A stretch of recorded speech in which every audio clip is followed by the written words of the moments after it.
Hey, it's the lunatic from the woods. We're out here in the woods, boys. We're gonna talk about how no one cares about you. Nobody gives a shit. um, so yeah, I'm gonna tell you a little bit about my story, and you can tell me what you think. So I start to see this thing evolve. I start to look into people more, and I started to see more in people. I start to see that they don't really care. Like nobody gives a shit. Um, and there was a couple other things evolving. I don't really pay attention to what goes on in society or anything, or I'm not. This is the only form of social media that I'm included in, um, that I would consider myself involved in. Um, at work, all guys. We're climbing telephone poles, we're running wires, we're rewiring stuff. Um, there was a couple women that they hired, um, real nasty. They're talking down to all the guys and everything, and all. I was just like, what the fuck is going on? Like, what is the deal with this? Basically calling us pussies and stuff. Like they could do our job better than us, and we're old men doing it that have been doing it for 20 years. So I didn't say anything. I'm just looking at them. Then the one girl, she couldn't climb the ladder, so they had to fire her. And they all kind of cleared out pretty quick. Then I'm like going into. I think I went to get windshield wipers, and the girl's talking down to me. And I'm like almost laughing at her. I'm like, what? She's acting like I can't do it. Like I need her help. I'm like, they just snap on. Like, what do you like? I'm like a 50-year-old technician. Like, what are you talking about? And there was other instances too. And I just kind of laughed. A bunch of women, they were sitting around talking about like how the guys wear perfume and go get perms or something.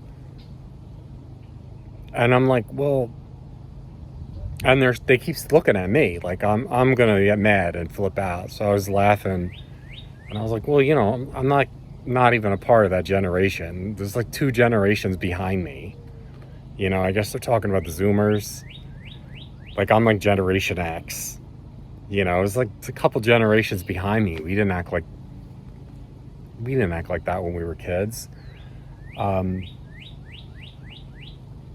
So I start to see, like in people, I'm like, oh shit. Hopefully the Lord takes me, because if I get horribly sick and I can't take care of myself, I'm fucked. People are just going to leave me there to die. So hopefully if it's my time, the Lord will just take me. It was only a few years later that I got horribly sick. And,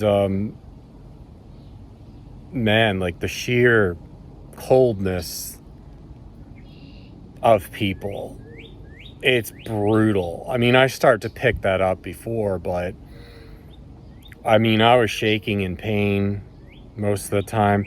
A couple people wanted to call me ambulances and stuff. I couldn't go out in public. I could barely stand. The people at work were real nasty to me. I was on some workers' comp thing. They just kept telling me I was fine, trying to throw me back into work. Meanwhile, I was having trouble walking. I kept getting doctors of my own. They kept saying I was fine. People called me. I went to physical therapy. The lady, the big fat lady there, was basically like mocking me, telling me that they basically were like acting like you're a pussy.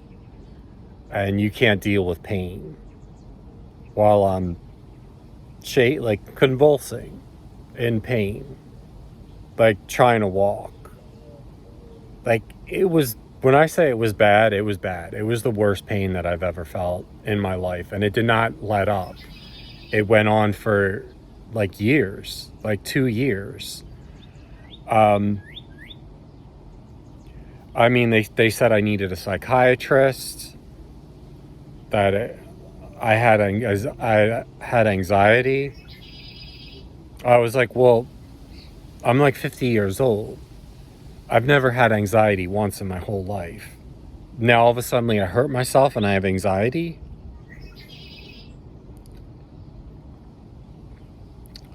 Just complete sheer like non-empathy, like wanting, like people just wanting you to suffer. Like that's what I felt. I went into the ER the one time. Big masculine looking woman. I'm shaking in pain. I went in there shaking. I had my wife was with me. Oh, well, I know who's the tough one in this relationship. It's my wife. Because I know who's the crybaby in this relationship. Meanwhile, I'm just standing there like shaking. Like, please help me. And I wanted to just leave. And my wife's like, you can't leave. You're gonna like fall over dead. Like, these people have to help you. They have to help you. So I mean, this went on like this for a long time. And I remember laying there on the couch and looking up out through the window, and through the window you could only see the top of like a telephone pole. So I'm just sitting there like looking at it, just looking at it for like a year. I mean, this went on for like a year and a half.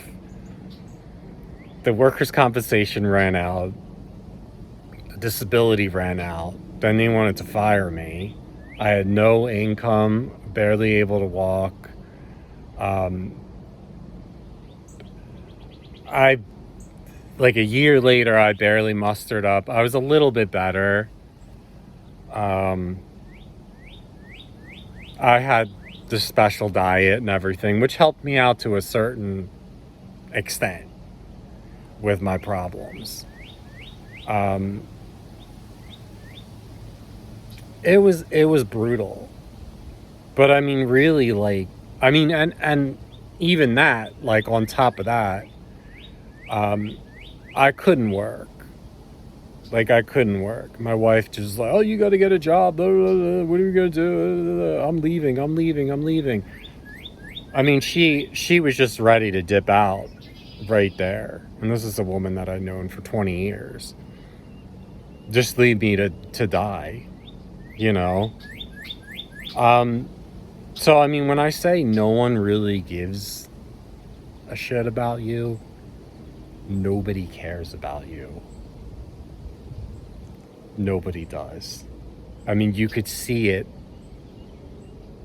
in people's faces, in their whole demeanor. Like, I'm not sure what society is pushing with this. Like, there's some kind of weird sex war or something going on. Because, I mean, just like me, I was going into doctor's offices and I was getting mocked. Like, oh, what are you, a little pussy? Like, you can't take pain? Like,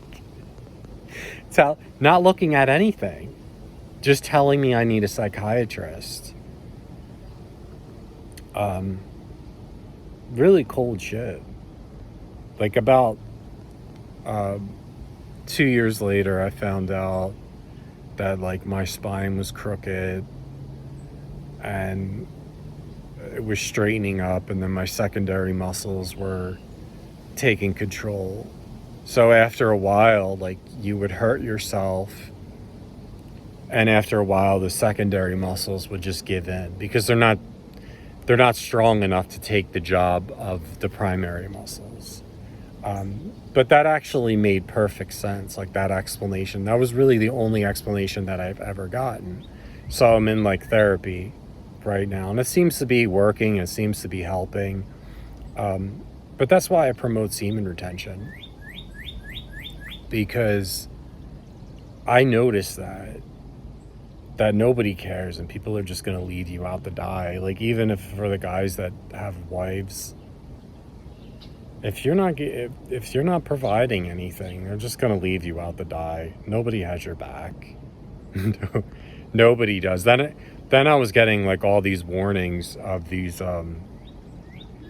people. Like, I was getting premonitions that, I was going through a spiritual transformation, and to be very leery of people, because they're almost like circling you like a bunch of vultures right now. They see that you're weak and you're vulnerable, and they'll come in your life and they'll take advantage of you.